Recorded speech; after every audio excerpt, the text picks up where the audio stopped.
I am disappointed but not surprised at Nicki Minaj's latest comments about her husband.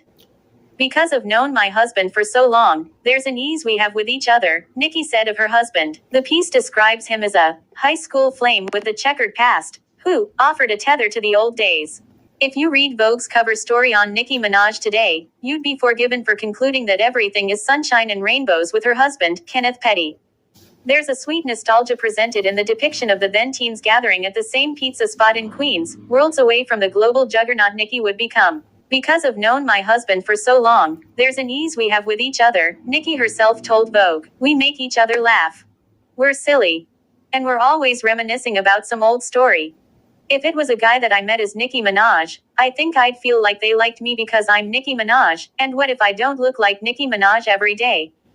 And that, combined with pregnancy, would probably have made me crazy. I'm not going to lie, things got testy between us, she continued. Because of our history, I think we knew we'd get past it. But there's no such thing as confidence in parenthood. I kind of wish that someone had told me, although I'm sure I wouldn't have been able to understand it, that there's a level of anxiety, and you think it's going to go away, but in fact, it gets scarier. The biggest challenge in their relationship is depicted as raising their son without any outside help. The piece does address some of Nicki's controversies. Her greatest public misstep is described as her strange friend of a cousin's balls tweets about COVID. She addresses not being party political and being seen as mean. Still, I can't help but wonder why the hell we're dancing around the giant elephant in the room that is her husband's legal troubles, though dancing is mentioned, as apparently their child gets his moves from his dad. If you take a look through the New York sex offender registry, Kenneth's name does indeed pop up. Yes, he pled guilty to and was convicted of attempted first-degree R-word knife point in 1995 and served almost 4 years. People magazine further reported that he also pled guilty to manslaughter in the first degree for killing a man in 2002 and served 7 years in prison. Nicki has repeatedly defended the relationship. Every time you mention him, you feel the need to bring these things up, Nicki said after Wendy Williams brought up the manslaughter and attempted R-word charges on her show. I didn't know that in our society, you have to be plagued by your past. I didn't know that people can't turn over a new leaf. I didn't know that your viciousness and evilness was this deep-rooted, this deep-seated. Kenny was 16 at the time of the attempted R-word. The same age as the woman, but it's his behavior over the past few years that I want to focus on. In 2021, around the same time Nicki was tweeting about her cousin's friend's balls, Kenneth was sued by the woman he is convicted of having attempted R-word.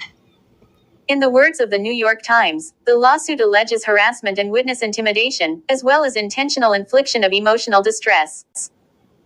Basically, she is accusing him of trying to pressure her and her family members into recanting her accusation through bribes and threats. An attorney for Kenneth claimed that all of the allegations were false and that he did not attempt to R-word her.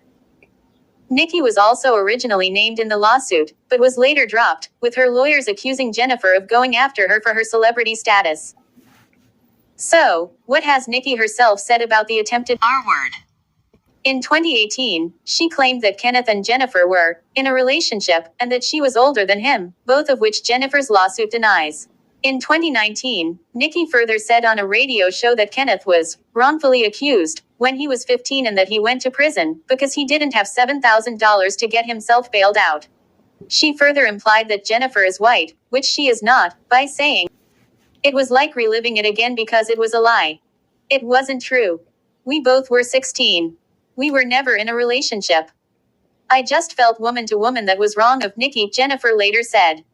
Now, Jennifer's lawsuit against Kenneth appears to still be ongoing, as she submitted evidence in August which included images of her bruised face. Jennifer told the Daily Beast that she just wanted to show proof that I didn't lie on this man. I did exactly what I was supposed to do. When it happened, I went to the police. I went to the hospital. I had a rape kit done. However, that's not all of Kenneth's recent legal troubles. In 2022, he was sentenced to house arrest for failing to register as a sex offender in California. In September, he was once again sentenced to house arrest for making threats to the rapper Offset.